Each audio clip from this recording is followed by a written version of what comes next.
If you live or have driven around Hollywood recently, you've probably noticed all the construction cranes overhead.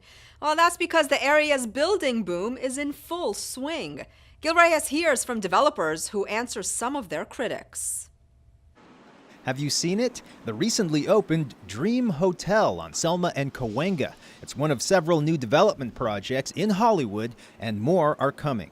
We also have a lot of housing that's under construction, as well as some new office buildings that are just being completed that'll bring new jobs here to Hollywood. LaRon Gubler, CEO of the Hollywood Chamber of Commerce, gives us an update at the Hollywood Economic Summit. You could say Hollywood's construction boom actually began 15 years ago with the development of the Hollywood and Highland complex. And since then, the building has not stopped. Currently, there are some 90 construction projects here in Hollywood that are either in the pipeline or in the planning stages. Of course, all this growth has its critics, longtime residents who say development is pricing them out of the neighborhood.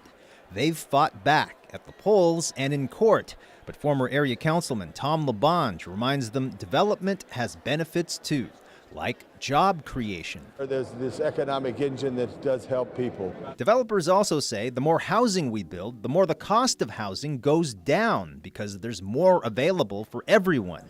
But getting in the way, developers say, is the California Environmental Quality Act, or CEQA. Developers behind Dream Hotel say the law needs to be reformed.